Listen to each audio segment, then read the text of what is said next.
DC finally did something right. Boom. Did you hear that? He just came out of the gate with that. I'm just going to come right out and say it. They finally did something right. And all it took was a Marvel director. Lights, camera, action. Like, do you have 12 hours to watch 2 Apatow movies? He's got J-Lo back. You don't just get J-Lo back. What's the worst, acid trip you've ever had? Well, this is REDBAND Podcast, baby. Movies, music, conspiracies, deep existential crises. It's all inside and it's all unfiltered. So let's get started. And we're off. And we're a go. This is finally happening. It's been a long time coming. It's been too long. It's actually been 2 years. Yeah. I'll maintain that, this has been building up since high school in some way or another. That's fair. We just didn't know it. We had no idea. We could have never known. We weren't supposed to know. Mm-mm. But here it is. We weren't ready to know. That's what it was. No, not at all. I didn't even know you liked movies or entertainment in this fashion back when I knew you back then. Yeah, I had no idea you did either. Yeah. I thought you were more music. That was my impression of you. Was like, oh, this guy's funny, and he's into music. That makes sense. I was doing a lot of hippity hop back then. Oh yeah. After football practices and after things like that, me and people we'd go freestyling. Oh. We'd go freestyling. Freestyling, man. I haven't freestyled in a hot minute. Ooh, well, we have a platform. We need to drop my next mixtape on here. Yeah, no, I was pretty heavy on the film stuff. I didn't know as much about it. I think the most indie shit I got into was like Kevin Smith around high school, like Clerks and then Chasing Amy and man, there's somebody's just blowing shit up over here. It's gonna be like that. I have a it's gonna be one of those things, when you're trying to sleep in an apartment complex and the fucking leaf blower's going on. Oh, dude. Right outside my window in the morning. That's what's gonna happen. They're either weed whacking some shit or they're blowing leaves. Exactly. Right when I'm sleeping. Right when we're trying to record a podcast is what's gonna happen. They weren't loading trucks full of dynamite 15 minutes ago. Like, you guys are going now? Okay, load the dynamite. Start loading the dynamites now. Get the TNT in. The Acme. The Acme, yeah, right. Start loading the Acme to promote Space Jam 2. Oh, yeah. Yeah, we'll get to that at some point. Okay. Yeah, we should. We probably should. You know what? It was an easy watch. I'll leave it at that. I haven't watched it yet, so that'll be good to. That'll be fun. Yeah, I know back then we were just both kind of like half-ass football players. Yeah. Our heart was never in it. And it's because our heart was into this kind of shit. Yeah, exactly. More, yeah. Mm-hmm. I think the first inkling that I had that you were into this stuff was a Facebook post that you were like, I wrote my first script or something like that. And then I saw Miss McDougal, English teacher at our high school, commented on it. Oh, congratulations or something like that. And I was like, oh, he wrote a script? I didn't even know he was into this. Right. Yeah. Miss McDougal was a big part of actually, I think, kind of flourishing my creative energy. I think taking her class, doing some creative writing stuff, and I think she really kind of like helped me understand like how to kind of touch that place in myself. How to touch myself. You had to tell you how to touch yourself. Taught me how to touch myself. Well, it was that, and then I stumbled into a drama class. Oh, okay. And I had that thing where I was an ill-prepared student. I didn't pick my own schedule. They picked a schedule for me. They threw me in a drama class. We just started playing improv games, and I was just like, oh, so this is what those Will Ferrell guys are doing and all that. Like, it made sense to me all in that moment. Yeah. I remember I did drama class, too. Freshman year, as a way to push myself to get out of my comfort zone and, like, meet some people maybe or, like, grow or something. I don't know. Right. But that was rough. That was a rough decision I made, for sure. But I don't know that it helped much because I feel like maybe I was overstimulated that first year and just shut down for the other 3. But nonetheless, I did it. And did I gain anything from it? Not that I'm using now. No, to be honest. Yeah, your current like skill set in that factor may have not been flourishing in freshman year of high school. Yeah. I just feel like I was still just like floating around. I was Katy Perry's plastic bag in the wind, and I was just like, you know? Katy Perry is quite the plastic bag in the wind. What the hell does she even do anymore? Yeah, does she make music still? I don't know. Is she even still with Orlando Bloom? Oh, man, I don't know. These are the kinds of things we're going to get into. These are the things. Every once in a while. Yeah, by the way, you're listening to what we call REDBAND Podcast. REDBAND Podcast. Yeah, we just talk about whatever we want, really. Entertainment is like our huge thing. I think that's going to be exactly what just happened. It's like we started chatting. All of a sudden, you said Katy Perry, and I'm like, where the hell is she? You know? Yeah. And we might just go there for a second, just start wondering about that. I mean, we know what we want to talk about in general, but like I think that'll be kind of the other piece of it. Will just be like entertainment matters, because those are the kinds of people we are. Yeah. Like we just have our finger on that kind of a pulse, and we're intrigued by that world. Hugely. That's what we want to talk about. We get it, right? We get the whole podcast thing. Oh, just another couple guys starting like, we get it. Nobody cares. Nobody cares. But I think that's why we're like, yeah, we know nobody cares. But this is like for us.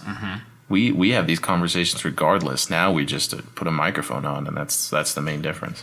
Exactly. And truthfully, like when it comes to podcasts like these, there's not really anyone intriguing me all that much. I'm just gonna say it right out. Like, yeah. I mean, like I'm the kind of a guy who like I love film and television, and I still might like if I watch The Godfather for the first time, I might spend half the time on my phone, and I'm not even afraid to admit that. I'm not either. You know why? Because I've never seen The Godfather. That's like the big. I guess we should introduce like kind of what we are like. You're into comedy. Yeah. You're into movies. You do stand up. Yep. I went and got like a film degree. But I consider myself to be like the anti-film student. And like over the course of listening to the podcast, you'll see what that means. But in short, it just means that like people hear, oh, you're a film student. They have like an image of what you're like. And I can tell you right now, I'm not that. Right. I've never seen The Godfather. I'm not like soaking wet over Quentin Tarantino and Citizen Kane. Dude, can I hot take on Citizen Kane real quick? I need it, please. Fuck that movie, dude. Why are people so obsessed with that movie for real? That movie is so beyond boring, dude. Boring as shit. It's about 2 hours too long. Let me just say that. In fact, I'm going to look up right now how long that movie is. I want to know. I've never seen it either. You don't need to. I don't want to. I watched Mank, and I know I told you about that. Mank, it's like about the Mankiewicz, the screenwriter, or one of them, Orson Welles being the other one. And that was fucking boring. Like a movie about the making of the most boring fucking movie in the world. Like, get the fuck out of here. How do you get more boring? You make a movie about the most boring fucking movie. And it was Fincher, of all people. David fucking Fincher. Like, I was like, really? You're going to go from, like, making movies like The Social Network and Seven to making Mank? Yeah. Fuck off. So, Citizen Kane, 1941. An hour and 59 minutes. It is 2 hours too long, which means it's 1 minute longer than it should have ever been. That's how awful that movie is. It should have been 0 minutes. It should have been negative minutes. Like, they should have somehow given me back time. I'm convinced it's not about anything. Like, I couldn't even imagine what it's about. If I remember correctly, and I don't care to really be right about this, it's about this dude's fucking sled named Rosebud. And that's all he holds on to, like, his whole life. I mean, I guess it's probably supposed to be like, oh, it's his childhood. He's holding on to a piece of his childhood or some, film student bullshit like that. But, like, man, dude, an hour and 59 minutes to figure that out was just too much. It was just too much. I really went into it with an open mind. I was like, I've heard about this movie. Mm-hmm. Anyway, that's what it means when I say I'm an anti-film student, because that shit just really gets me. Absolutely. Yeah. Yeah, and I'm inching towards a film associates right now. Mm-hmm. And I'll admit, sometimes I probably take it a little too seriously, but I've been able to kind of like pull myself out of that. I think I just got very excited in the beginning. I think I wanted to try that jacket on, try that skin on and see what it felt like to take that a little too seriously, but it's just such bullshit. Like, it's film. Like, let's have a good time. Let's not fucking take it too seriously. Let's not jerk off Citizen Kane. Yeah. Like, let's not do that. Let's not make a movie about Citizen Kane. David Fincher? Like, if someone was like, oh, we're going to remake Citizen Kane, I'd be like, don't even bother. Why was it made once? Guarantee we'll be looking at that announcement in the next week. Mm-hmm. Now, as soon as we put it out there, now that's going to be like, oh, they're considering remaking Citizen Kane. It's going to be Fincher. He's going to remake it himself. I'd be like, you know what? This really interested me when I made a movie about the movie. Yeah. I'm just going to remake the movie. And I'm going to say, get back to Mindhunter. I almost called David Fincher Citizen Kane. Get back to Mindhunter, please. Like, it was a great fucking show. We don't need any more Citizen Kane commentary. Please give me more Mindhunter. Please give me more serial killer bullshit. Serial killers are hot right now. They're fucking hot, dude. What is They're that? on fire. It tingles the inside organs of all genders. I'm not just speaking to women here. No, yeah. Although there does seem to be a strong, like, female fan club. And that's always, right? That makes sense. Like, there's always been the woman who is the pen pal of the serial killer. But it just, it's one of those things where now you can watch it all the time if you want. Yeah. Everything about it and get really into it. Oh, yeah. There's this documentary called Don't Fuck with Cats. Something like that. Have you seen that? I didn't watch it. Oh, man. I've heard good things, though. Oh, yeah. It's very interesting. Yeah, that seems like one that's good. It is good. Mm-hmm. Because you're watching, like, the development of a serial killer. You're watching a serial killer be born and grown and, like... Because, the whole thing they say about serial killers is, like, they start small. It's like, let me kill this little mouse or something, right? And then that bores them. They don't get the same rush that they did, so they go bigger. They're like, let me try killing a cat. Yeah. Let me try killing a dog. Yeah. And then one day they're like, fuck it, human. And then they can't stop. Fuck it, human. It's true. It's like any addiction. It really is, It's like one day, like, you're in middle school and someone asks you to crush up candy and snort it, and then before you know it, you have a needle in your arm about a decade later. It's like, it makes complete sense to me. This isn't... These aren't like how the Smarties were. Exactly. This is a little bit different. I will say that in middle school, I snorted Kool-Aid, and that should have been red flag enough to show where, like, my drug use would end up going. Yeah. Did you try, like, different colors? Did different colors give you different rushes? I think all I needed was the red to know that this was not something anyone should be doing or putting up their nose. Yeah. And that didn't stop me from putting a lot of other things up my nose down the line. Okay. So I learned my lesson. I've learned my lesson. Maybe we can get into the different things. That could be a segment. What has gone up your nose in the past? That actually, there are some weird things that have gone up my nose. Really? That many different things? Even some non-drugs. Okay. Well, non-narcotics that actually do anything to you. We'll get there. Yeah, we'll explore that. We'll get there when we do our our Requiem for a Dream week. No, I'm just kidding. Yeah, that'll be fun. That's another movie to me that just, like, I watched and I was just like, okay, like, it's pretty good. Like, I was like, it's not, I don't know. I just always, like, would read, like, on Reddit posts, and it's like, what's the most disturbing thing you've ever watched? And people are like, Requiem for a Dream. I watched it. I couldn't sleep for a week. I couldn't eat food normally. And I watched it and I was just like, yeah, like, it's a movie that's pretty good. Like, it's not so, I don't know. I haven't seen it, so I can't say, but I have heard that it's, like, weird. It makes you feel weird. Yeah. That makes sense. Well, maybe because I'm a drug addict in recovery, it just like did not really. I was like, that was like last week. You're like, weak. Yeah, that was weak. I was like, that was like I've seen that already. Yeah. Oh yeah. Lived it, man. Yeah, that was like Tuesday. Requiem for a Tuesday. Requiem for a Tuesday. Isn't that the same thing? Have you watched Parks and Rec? Yes. Isn't that the same thing that oh man, I'm totally spacing his character's name and his real life name. He's like the asshole brother in Step Brothers. Oh, Adam Scott. Adam Scott, his character on Parks and Rec. Do you remember the episode where he's like out of a job and he's just insanely depressed and he's at home doing all these different things? He's making like claymation movies and calzones and like trying to figure out like his life. And he makes a claymation. I'm pretty sure he calls it Requiem for a Tuesday. I like that. That's hilarious. It's been too long since I watched Parks and Rec. It's a great show.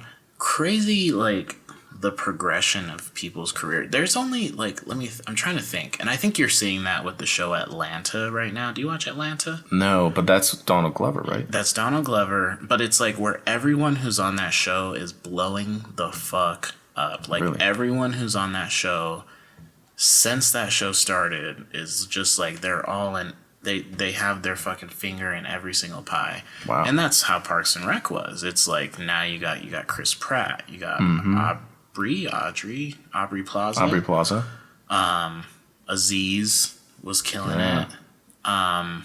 He's back to killing it. I think he's gonna be back to killing it. Okay. I think he's been accepted back in. Okay. Slowly but surely. I could see that. Yeah. He's not Louis, you know. No, right. He's not Louis. Amy Poehler, obviously. She was already killing it. She was like a fucking vet at that point. Oh, yeah. But just how you get a cast of a show and next thing you know, like all of their careers are just like on a magnitude, on a fucking scale that like you couldn't even imagine, you know? Yeah. You know what we should talk about? Total different episode probably, because this could be its own thing, is like The Office versus Parks and Rec. Mm-hmm. Absolutely. I think that needs to happen because there's too much Office stuff. Parks and Rec gets lost in it, doesn't it? Yeah, a little bit. Like, you don't hear anyone talk about it. Like, everyone just rants and raves over only The Office. And, like, I'm not afraid to say that I think Parks and Rec is completely just as good. There's moments where I've felt that it's better. Yeah. For example, I'm a huge Office fan, but I'm not ashamed to say I haven't finished that show. Ooh. Yeah. That's what I want. I think people are going to want to come here for that. Mm-hmm. Because we're never going to fucking sit here and claim to be perfect. Exactly. You love The Office, but you've never finished it. I fucking love that. That's it right there. There we go. Oh, we're gonna put that in a filing cabinet. And we're gonna say, come back and listen to that episode. Please come back and listen to that episode because we'll fucking get into it all day. The fucking whole sitcom cult. Yes. The sitcom cult. We already have. That's like two for us. We have two versus ideas that we can totally explore. Yes. Today though, we really wanted to talk about the new Suicide Squad movie. DC finally did something right. Boom. Did you hear that? He just came out of the gate with that. I'm just going to come right out and say it. They finally did something right. And all it took was a Marvel director. How sad is that? How fucking sad is that? I mean, you just hit it on the head. All it took was for them to get a Marvel director because, I could do a whole episode about Zack Snyder. And it's not that I hate him personally. It's just that I hate everything about his directing style. Okay. I just don't like it. And so they put their whole universe in the hands of Zack Snyder. What do you think is going to happen? Yeah. What do you think is going to happen? And what Marvel has done is not put their whole universe in the hands of anyone. Exactly. Except for, I guess, Kevin Feige. Yeah, but he's not directing shit, you know? I really wonder what the day in the life of Kevin Feige looks like, dude.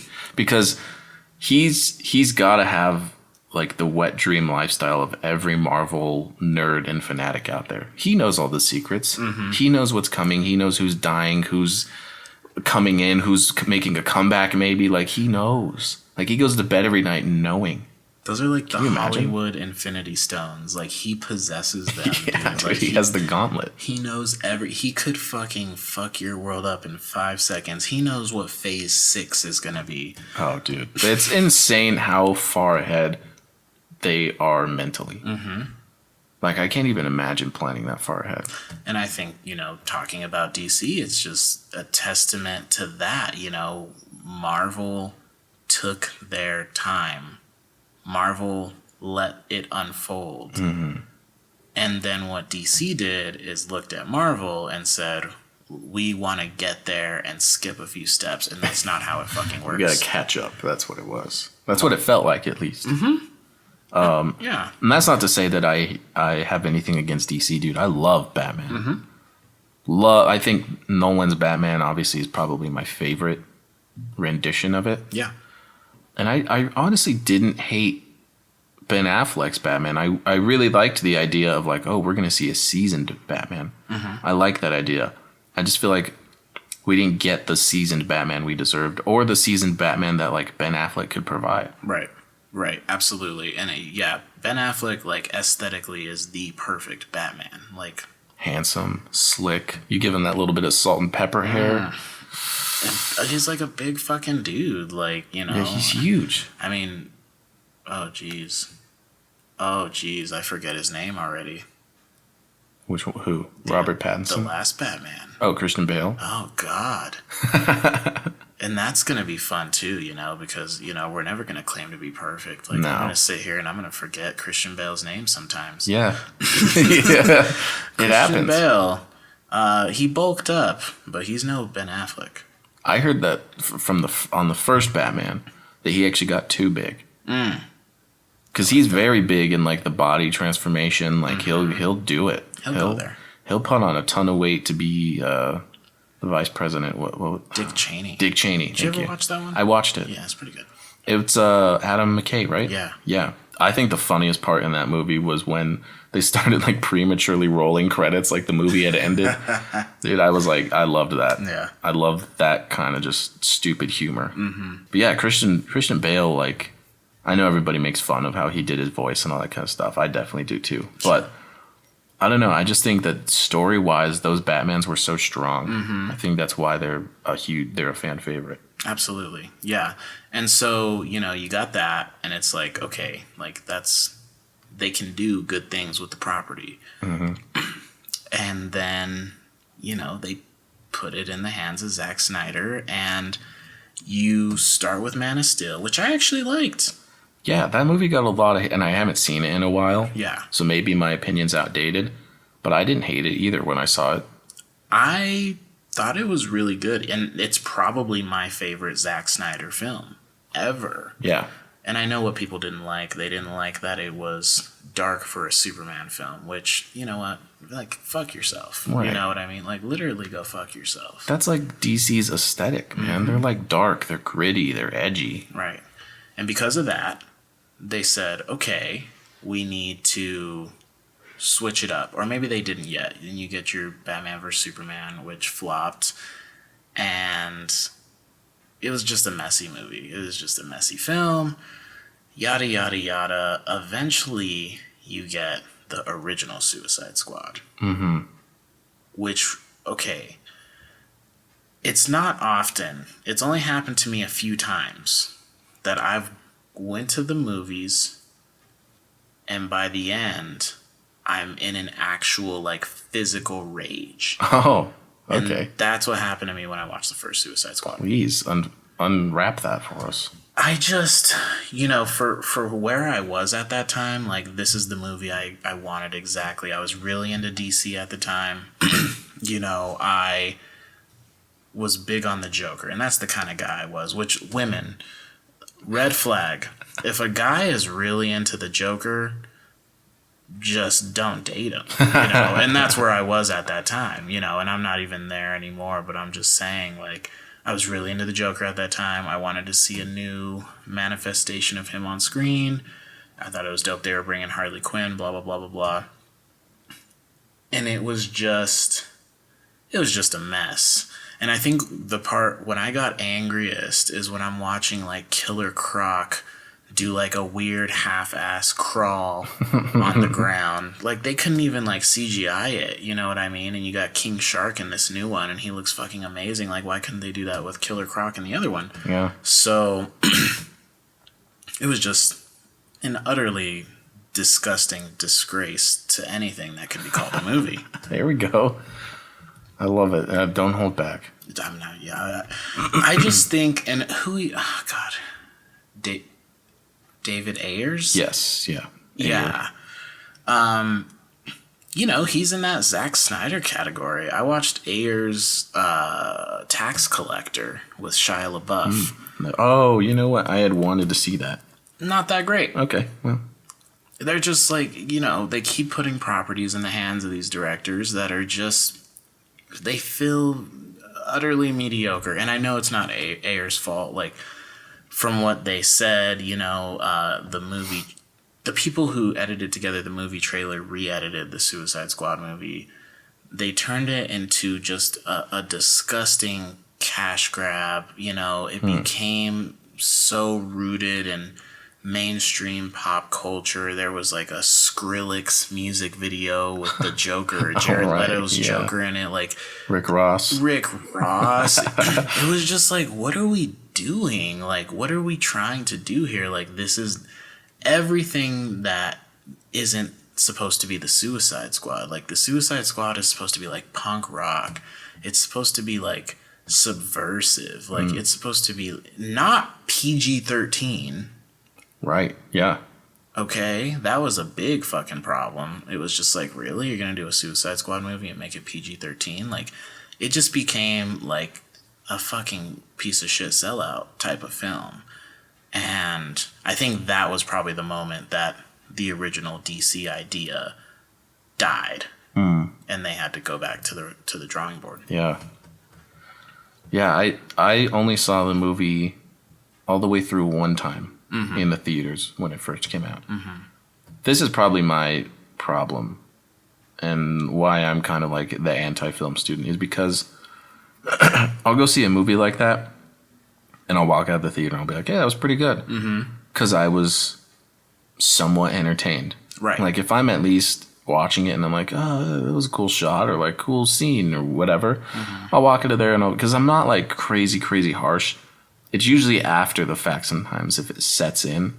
And I guess it says a lot that I haven't gone back and like watched it. Like I didn't even care to watch it before the second one came out. Right. And then of course you got like people who they start talking about how bad it is and I'm like, was it really that bad? And then you watch the videos about how bad it is and you're like, oh, that's a good point. I didn't catch that at first.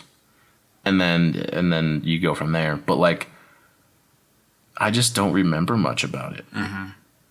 Which I think is not good. Right. I think if you're making a movie and somebody doesn't want to go back and it doesn't have rewatch value or they can't remember anything about it, probably not great.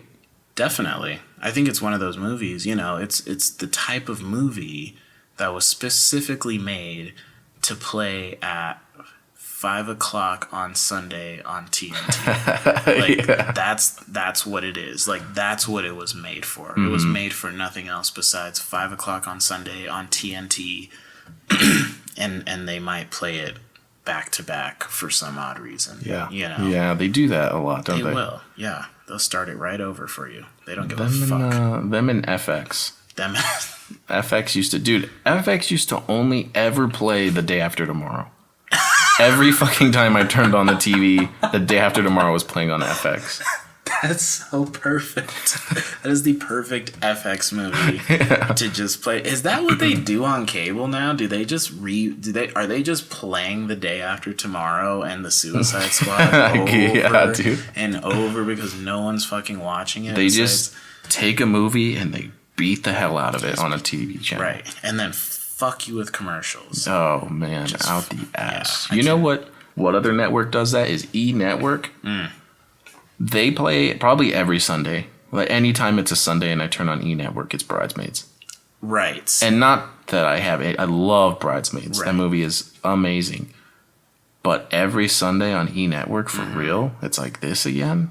Yeah, the worst way to watch Bridesmaids is on E! Network, edited with commercials in it. Like, there's no worse way to watch Bridesmaids. Exactly. Or Knocked Up, because I know for a while they would play Knocked Up. Would they? Like, Okay. That's like one of my favorite movies of all time. I need to go back and watch that. I've only seen it one time, but I have it. Yeah, we So need to do an Apatow verse. Yes. Talk about movies that are a little bit too long often. Dude, like, do you have 12 hours Yeah. to watch 2 Apatow movies? And you know what? I used to.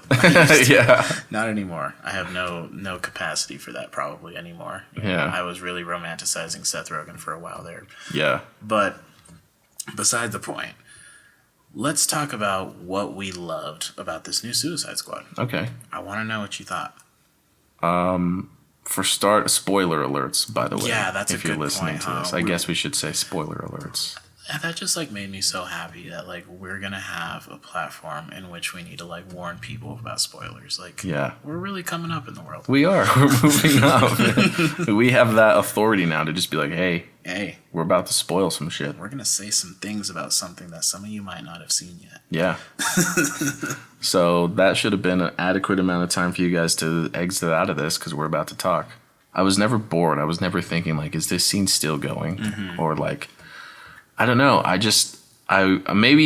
Maybe this is what worked too about the movie is people, at least me, I was like, let's see how they can fix this. How can they do this better? What are they going to do differently? The like quote unquote film student side of me, I guess, was like, let me see if, like James Gunn's style in there, his humor definitely came through. And I feel like he went for it because he's not going to really get to do an R-rated movie with Marvel. Yeah.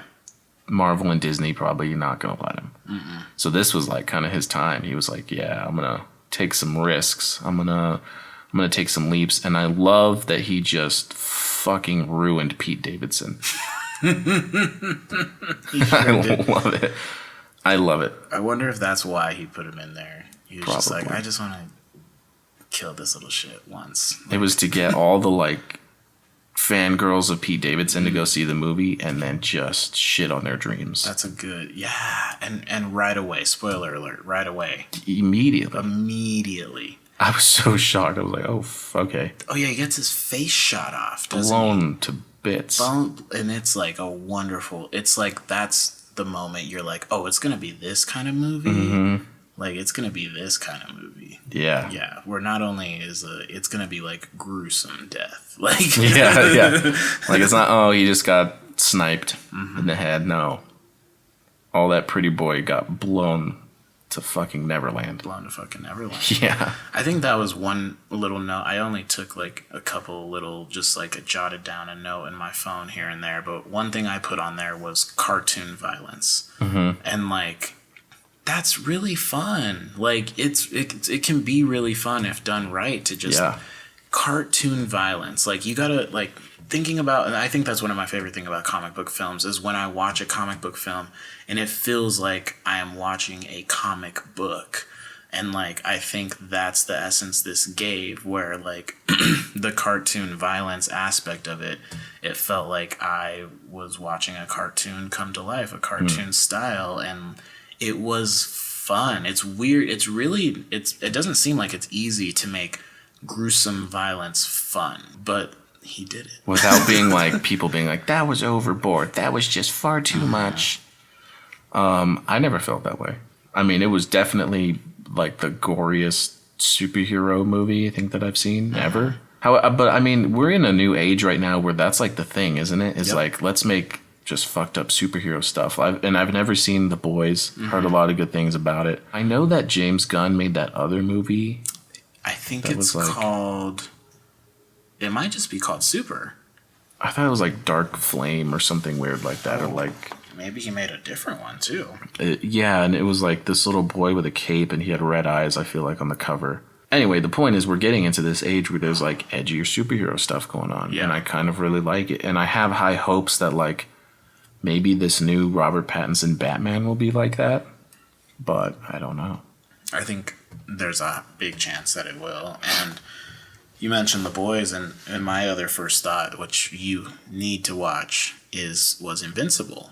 Invincible, right? You've been telling me about that. Because Invincible really just did not hold back.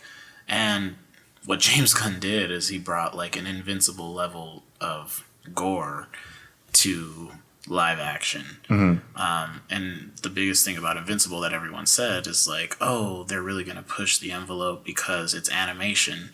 And James Gunn said, hold my beer. I'm going to do that with real people. Right? Yeah. Yeah, I think that the other thing too is like John Cena really did a good job. I mean, I love John Cena as a wrestler and just whatever, but like I didn't have too high of expectation for him in this movie. Not that I think I've seen other movies with him in it, but I don't think he's ever had a role like this. Like where he's like a pretty decent sized lead, where it's not like some family bullshit movie. Yeah. Like what is it? Firefighter Christmas movie that he did that I never saw. I'm pretty sure you never saw it. No. I don't think a lot of people saw it. He really did good. Like he was funny in this. He was really funny. He was just charismatic, I guess. And then at the end, he was really like scary. Yeah. Yeah. He was. I felt like, oh shit, like he has become incredibly ruthless. Like it's not super cute anymore. It's like this dude's fucking terrifying. Yeah.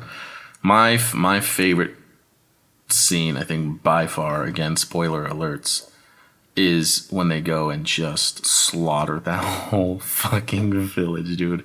Oh my god. Like, not only was it a cool spectacle to watch and then a little bit of funny, but then the joke, the punchline. Great punchline. Didn't see it coming. I would have never saw that coming. Right. That to me says like, okay, James Gunn, well done.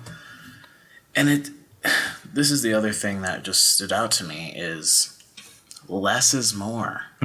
Less is more. You look at the other Suicide Squad film, and it was too big. It was too big. Yeah. And that there is such thing. It doesn't, just because you have the money to spend doesn't mean you need to make a Suicide Squad film on the scale of the Batmans versus Supermans and all that shit. That's not what the Suicide Squad is about, and that's what James Gunn captured. The Suicide Squad, and that scene for me, it's the simplicity and it's the pacing. It's that movie that feels like you're kind of playing a video game. Like this is a little mission, you know, and it's like, okay, like on to building up to the big mission, but this the pacing of that scene, you know, it takes its time. The beats, the comedic beats, the violent beats, the creativity and the depth. It's like that's what it should be about, and it's less is more. It's not them swinging from buildings and shit. They're like just simply walking through this little village, uniquely killing a bunch of people. Yeah, exactly. Having a dick measuring contest of how each one kills somebody else. Yeah, and if you want to get into like the film schooly side of it, like understanding what they're doing throughout that scene by they're pushing the story forward. They're showing character traits. You're understanding the dynamics between characters. There's probably some foreshadowing there. I didn't pay attention to it that much, but there probably is. Like, there's so many like things, and you can feel that in a movie, whether you know what you're looking at or not. You can feel it when it's there, and you can feel it when it's not there, and that's what you're getting with that first Suicide Squad. Is like there's nothing about that movie that makes you feel like those unconscious like film techniques are really hitting, you know? Yeah. I will say that I feel like he did a great job of making us care about these characters. I really thought that the polka dot guy, dude, I loved him. What a great character. And I felt for him. Like I ended up really feeling for him. The Captain Flag, right? something Flag. Rick Flag. Rick Flag. Yeah. Thank you. What a way to really revive him from the first one. I'm wondering if that was the same one. Was that the same actor? Yeah. Okay. Yeah, it the same was? guy from the first one. Okay. So it's like he got a second chance to kind of be better. I'm glad they did bring that back. They kept that thread open from the first one to this one. I was wondering if they might pull a Deadpool and like basically talk shit about the first one. Yeah. I'm kind of glad they didn't though. It would have been funny. It would have been I'm funny. glad they kind of just stood it on its own. Is a UFO fucking landing right now? And like, what if it was? That'd be kind of great. Like, dude. Every day, I'm not joking, every day there's this loud, low rumbling right outside. Yeah. And like, I don't even know, because over that wall is just another complex. So I don't know what they do every morning that is just... Well, it sounds like they're building a trailer park from scratch.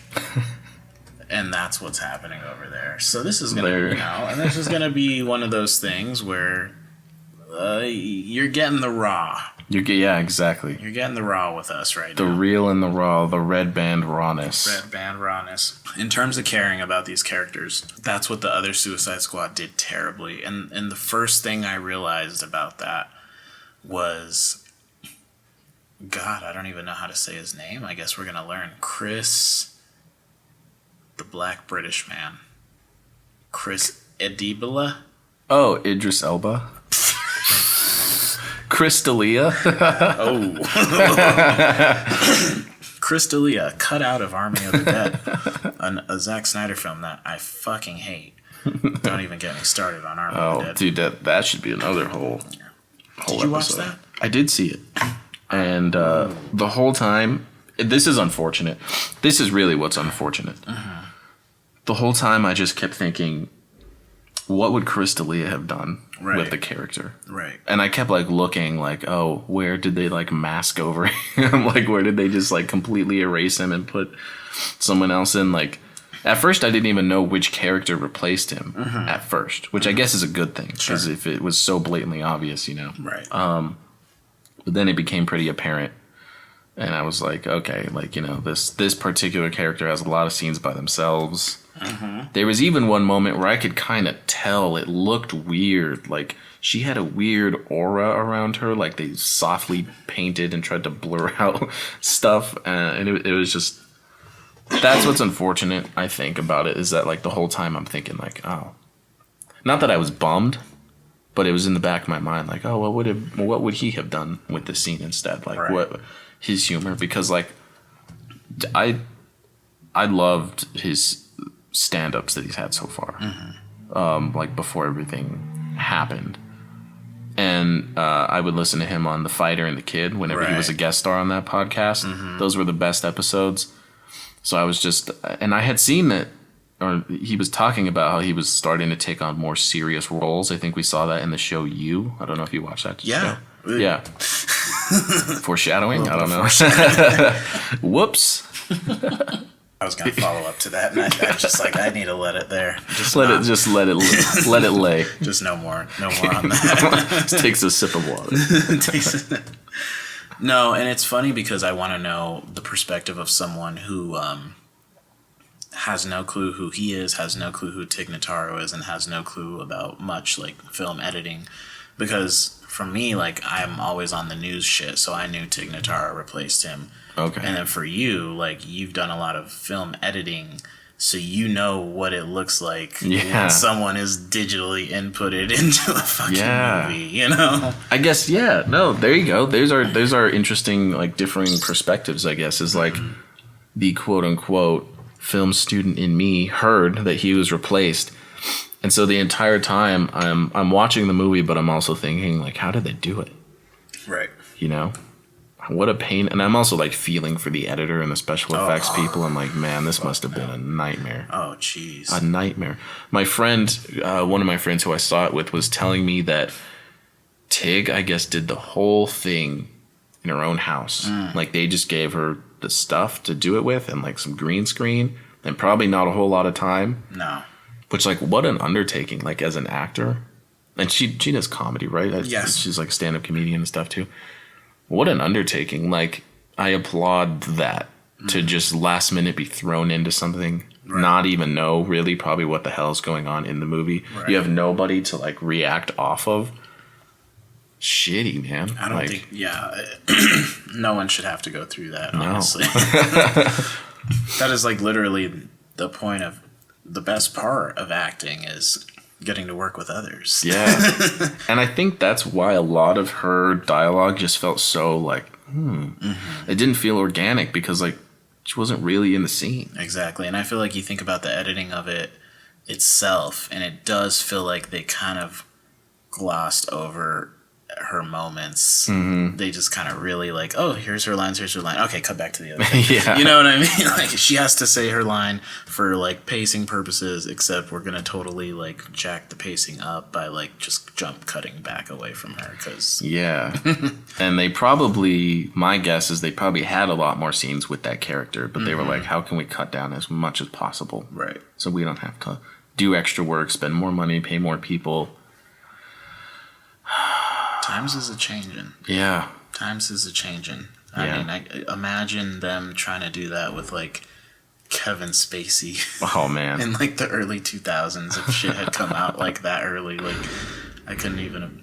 Man, there you go again. There they go again. We're just loading freight, man. We're moving weight. Loading freight. Okay, so loving the characters of the Suicide Squad. Yeah. This was the main difference that I noticed.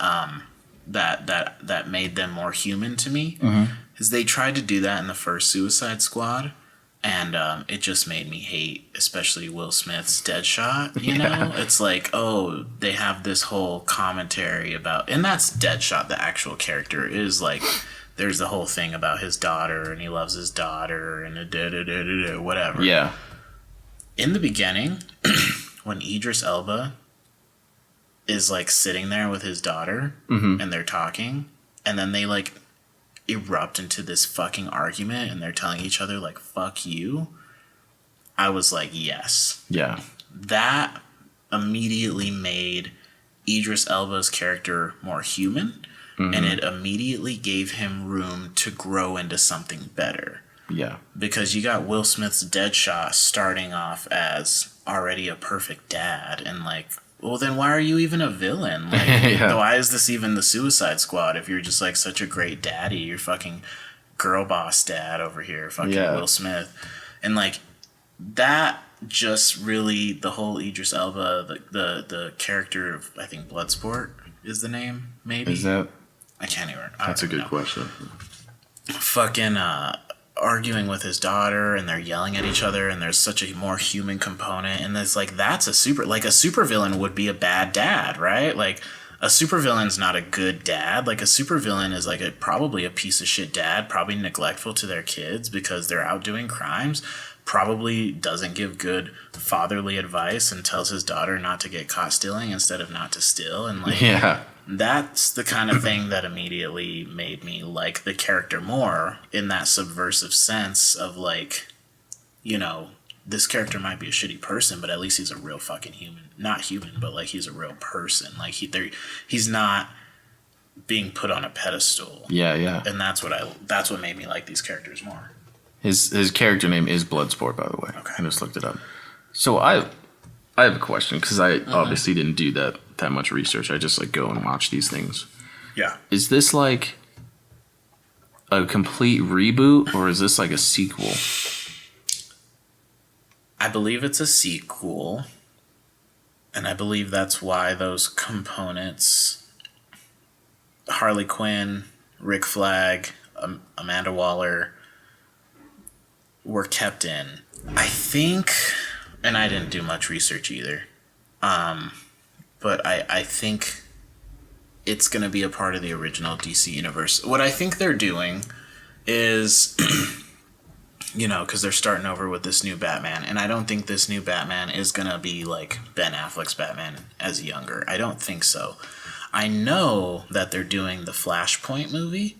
Flashpoint. Did you ever, so on it, do you have HBO Max? I do. You should go on there and watch the Flashpoint animated movie. Okay. It's really fucking good. The DC animated films are all really fucking good. Like, if you have time, like, go on there and watch some DC animated films. Watch Flashpoint. But it's essentially multiverse, you know?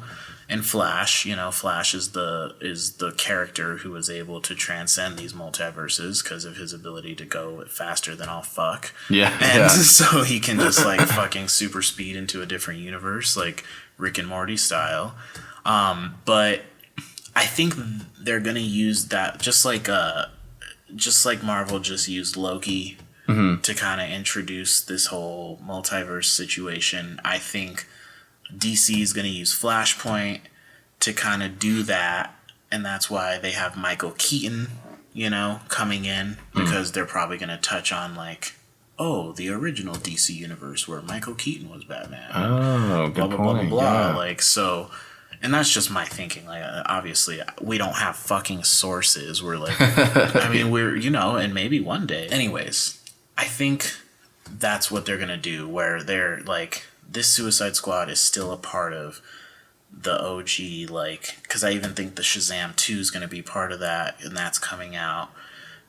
From Man of Steel, basically, to like Shazam 2, but it feels like that's going to kind of be the cutoff point. And then I think they're going to do this Flashpoint. Ezra Miller, I think, is still going to be doing Flash. And they're going to kind of use that to probably like integrate all the properties that they have to kind of give a cohesive, like, I don't know. And also give themselves the ability to scrap this old DC Universe project, this failed fucking DC Universe project, and start new with Robert Pattinson. Maybe he's the hero we deserve. He really is, though. Maybe I mean, we'll see. The most film schooly thing about me is I am a total slut for Robert Pattinson's indie film A24 run over the last couple of years. Really? Okay. That is the most film student thing about me. Is like that. You like that Lighthouse movie? Oh, I fucking love The Lighthouse. Oh, I fucking love The Lighthouse. I just can't bring myself to sit down and watch it yet. I mean, I'll force myself at some point, but I love the concept, like the idea. Yeah. Someone going crazy in a lighthouse, like, yeah, sign me up. But maybe the trailer just doesn't do it justice, but I see the trailer and I'm like, oh, right. bro. Well, it's the ultimate, and I love Robert Eggers, whatever. Because I feel like I love his aesthetic. I feel like he's just a very like gothic, like probably loves metal music. And, like, Yeah. Because he's coming out with a movie called The Northman, and it's gonna be like this fucking Viking epic with like all those fucking actor types and the Skarsgårds and Nicole Skidman. Nicole Skinsgard. There's so many of those Skarsgårds, man. Skarsgårds? There's like so many of them. You want to talk about though, like it? With I think it's Bill. I think that's Bill Skarsgård. Let's find out. That motherfucker. He ain't playing no fucking games. It is Bill Skarsgård. That's when I realized, like, oh, these boys is for real. Like, that's like the most actor shit. Like, for some reason, I just never thought the character of It was going to be, like, accurately portrayed by a guy who still looks like he's in his mid-20s. Like, I never thought that anyone, like, any sort of actor type in their mid-20s, and I don't think he's in his mid-20s. He's probably in his mid-30s when he was fucking doing that. But he looks super young. He is super young. And I just never would have thought that they'd have, like, the chops or, like, the effort to give that character. Yeah. This guy, though, oh my fucking God. You know, he can actually do the eye thing. Oh, God. That's talent. It's terrifying and it's kind of hot. Oh, man, It's I'm not gonna... What a party trick. What a party fucking trick. I wonder if that was like something that they knew when they casted him. Right. Or if he was just like, he came into the audition and he's like, by the way, I don't know, I can do this. And just splits his eyes in half. Maybe he like was bombing the audition. Yeah. And he just was like, fuck, I need to pull something out of my ass. Do the crazy eyes. You know, Yeah. And they were like, what? Hold on a minute. Wait. Whoa. Did he just do the crazy eyes? Put on this makeup real quick and do that again. So, I don't know. In conclusion, The suicides, I know. It's like, like an essay. Well, not even in conclusion of the episode itself, but in conclusion of like the Suicide Squad. Well done, DC. Mm-hmm. But I'm gonna take this. Too little, too late. Okay. Or not too little, too late, but it's just a little too late. Yeah. Now is not the time. I mean, thank you.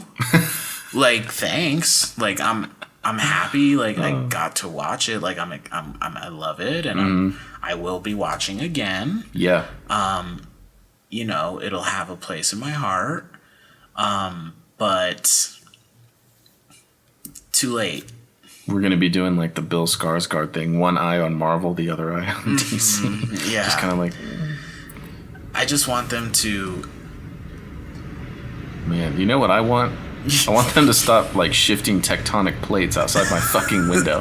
What if there is like an actual like end of the world scenario happening right now? And I would never know because this is every morning.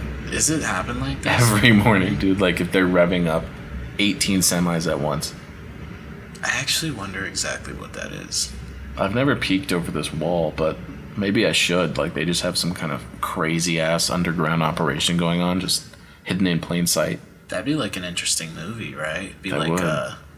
The Village. Just like don't look over the wall. Yeah. And one day we just are like, we gotta see what's over that wall. Everyone always hears the rumbling at the same time. Yeah. And then there's always like that one curious kid who's like, the rumbling, and the mother's like, no, son, cover your ears, please. You know we're not supposed to Must listen. not be curious of the rumblings. Yeah. You must not think of the rumblings. And it's always in like the most heavily wooded area of I the know. forest, and I've never seen a forest of that magnitude. we've only heard the legends. We've only seen it in like Twilight and shit. Oh my god.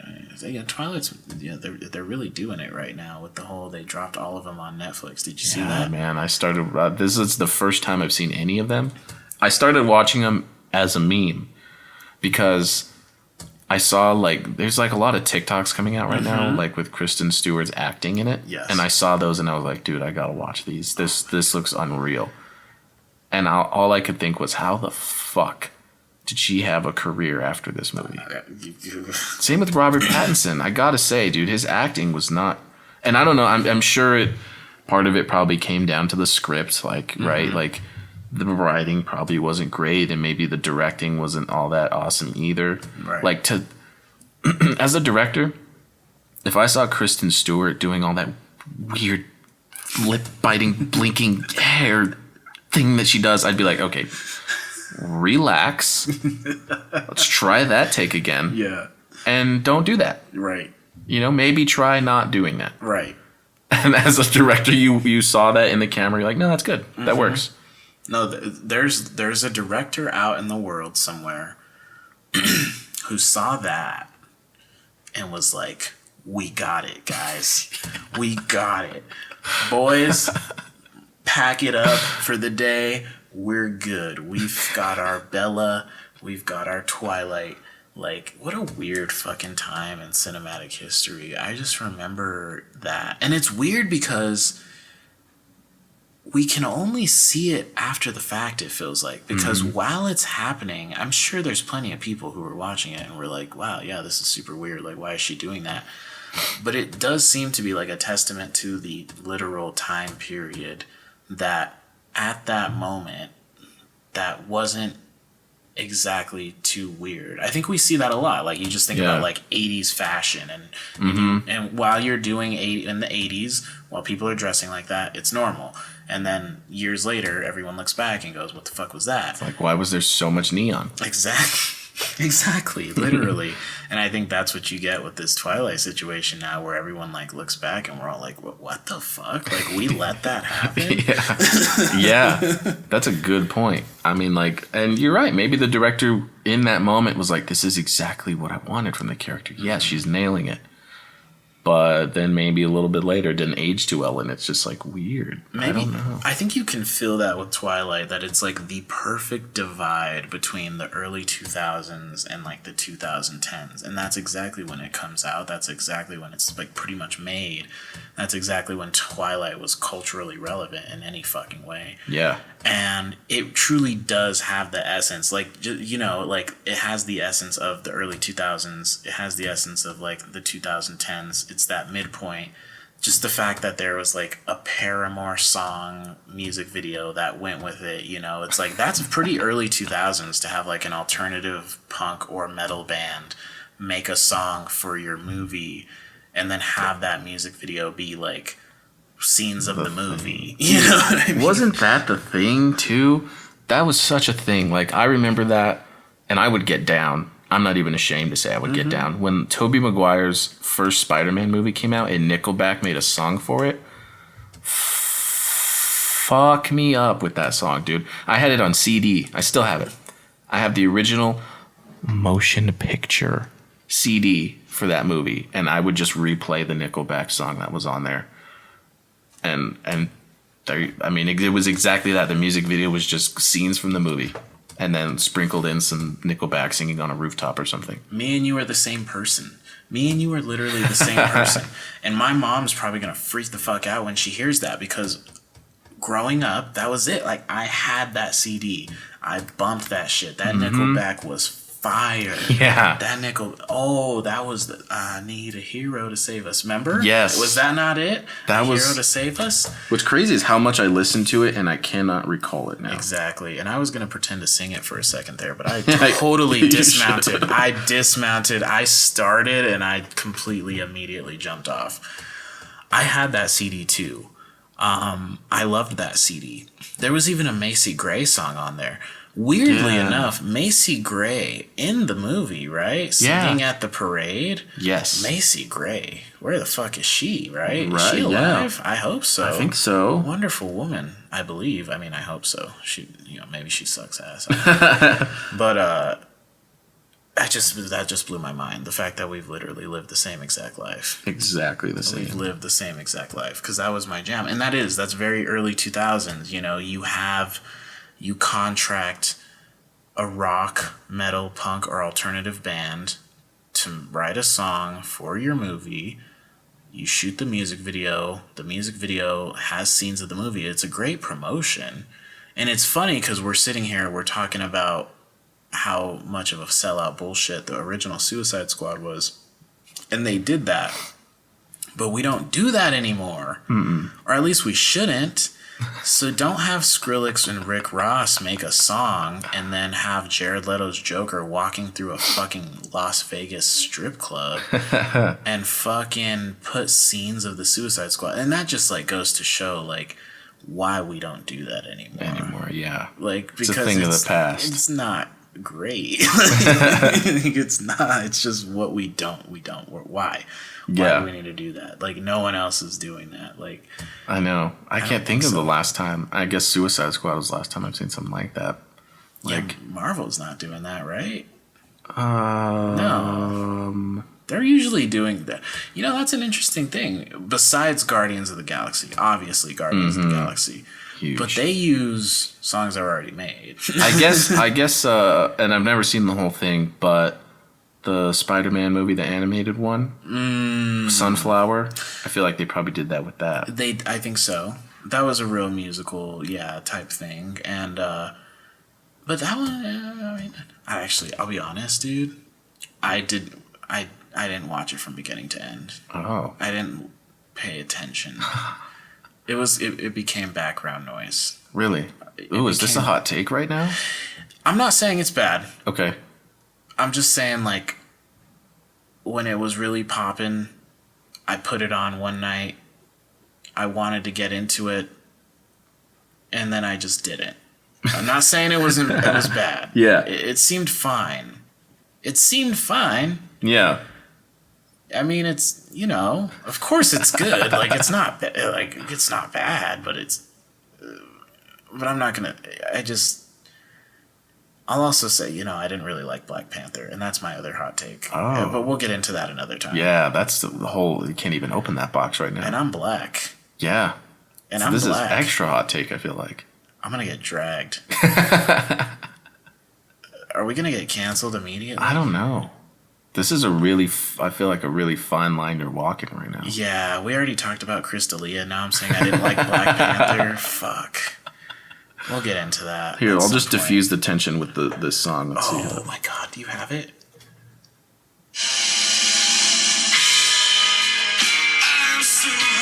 Oh, I'm gonna cry. dude, I remember this shit.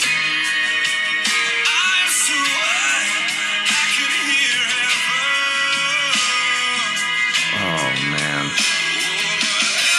I gotta hear the chorus. Yeah.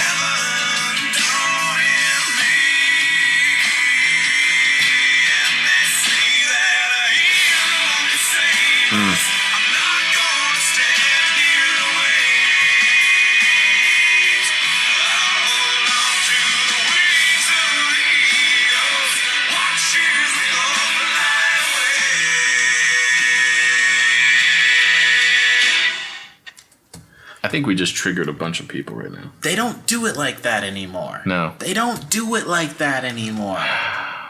Married to Avril Lavigne, by the way, I gotta say. Really? I think so. Pretty sure. That's awesome. Let me double check that. They just don't do it like that anymore. No one's making a song for a movie that can immediately just awaken, like that can touch the place in you where like that movie's like real. Yeah. Like instantly I went back to 2001 or 2002, whenever that was. instantly. 2000. Oh, it was post 9/11, and I know this because the teaser trailer. Yeah. Had the Twin Towers in it. Mm-hmm. They had to remove it. Yep. Yeah. Not a lot of people know that, I realized. And I thought it was a fever dream. Yeah. Until I saw an article that came up, and I was like, oh, that was real. Because I remember my dad, and I don't even know where we had it. It was like a secret trailer on a VHS of some other movie, I think. And I remember my dad showing it to us, and we thought it was the shit. We were like, yay, Spider-Man. 9/11. Yikes. No more Twin Towers in the Spider-Man teaser trailer.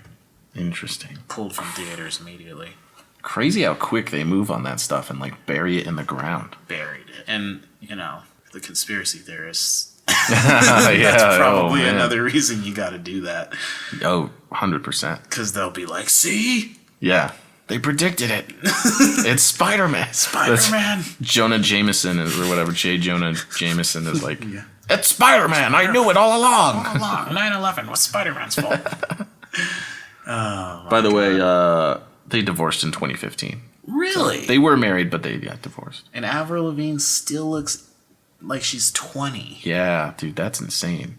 I think, right? Yeah, she just did that TikTok with Tony Hawk with the skater Did she? boy. Yeah, I don't know if you saw I didn't see that. Yeah, it came up on my For You page. Wow. Yeah. The For You page, that's a whole other beast.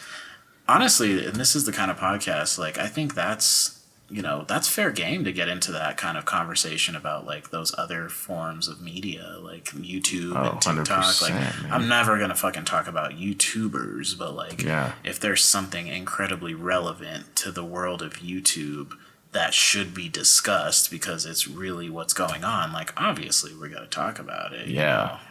But God forbid we ever become a YouTube show. Well, we would love to have our own YouTube channel, but not be what I'm talking about. We're not like vlogging or something like that. Like we put our podcast on there, whatever, put little fun clips, I guess is the thing. Yeah. Yeah, if you guys want to throw us some money so we can put this podcast on this. Let's just get to it. Yeah, if you wanted to give us some money. It's about that time for an ad. This was brought to you by Squarespace. It's brought to you by Yeah, we need investors. Yeah, lucky for you, you guys are listening at a time when we don't have any of that, so there are no ads. So we won't be bugging you with all that mess quite yet. Yeah. But we'll say, so give us money so we can give you ads. so we can level up and pay money to get less show. That's the best pitch I've ever heard. Pay money for less show. So we can interrupt your listening experience. And I'm not going to read the ads funny. I'm going to be a complete corporate shill. I'm going to read them exactly as they want me to read them in a monotone voice. Domino's Pizza is now offering 5 for $10. That would actually be a great deal. 5 for $10. Great. Did you just say 5 for $10? I did say 5 for $10. Oh my god. Oh my god. 5 pizzas for $10? Holy shit.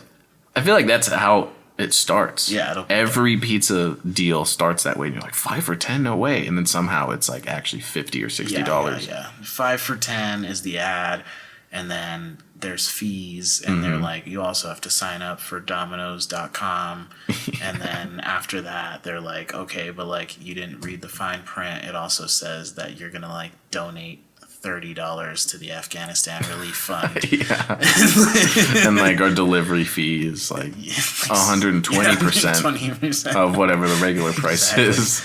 And then like your Domino's pizza driver doesn't even like bring the pizza to your door. It just shoots out of the new fucking electric car that drives itself. Yeah, like, right. Just go just like fucking shoots at your house. Yeah. Drive-by pizza shootings. Yeah. Oh. What a time. What a time to be alive. Well, I feel like that's a wrap. We talked about some stuff. We talked about a lot of stuff. This is exactly how I wanted it to be.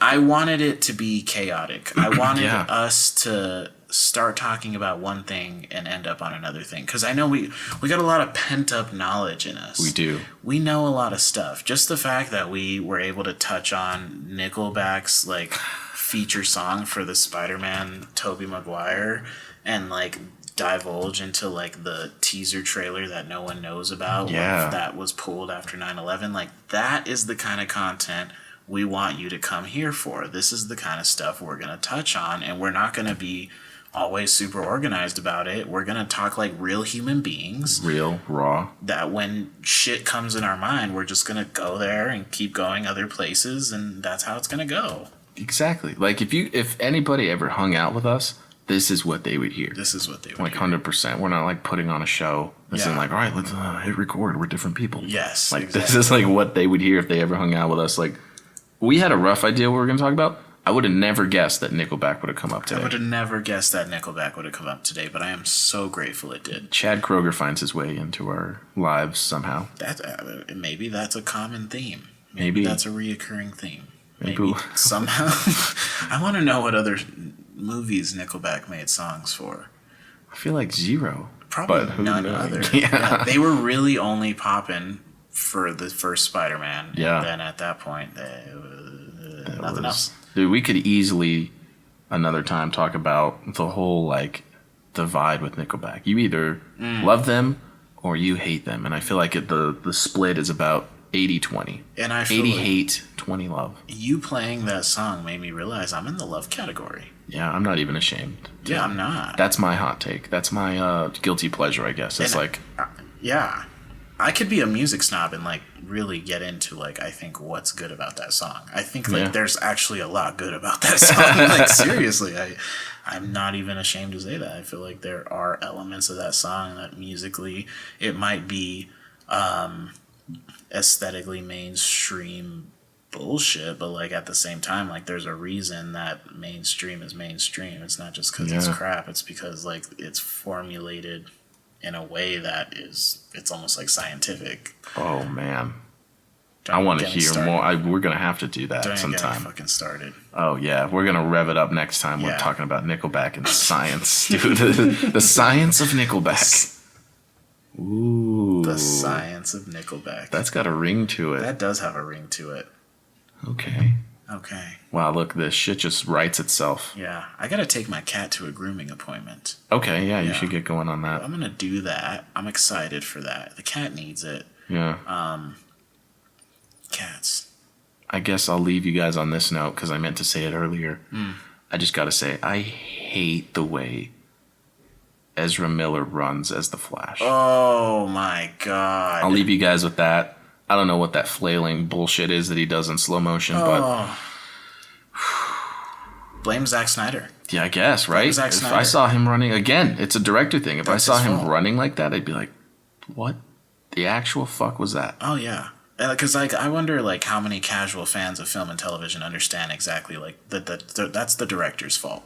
100%. He has the final say. He decides how he wants it to go, and that's Zack Snyder's bad. Because you know these actors, you know how they are. They come to the table, they're like, I've got this idea, this character trait that I think would be, and I would shoot that one down hard. I'd be like, you're not running like I'd that, be like, dude. guess what, Ezra fucking Miller? Fuck no. You're the fucking Flash. Shut the fuck up and sit down, Ezra Miller. Yeah. Suck Hollywood's dick. And on that note, we'll see you in the next one. Howdy do. We'll see you next time.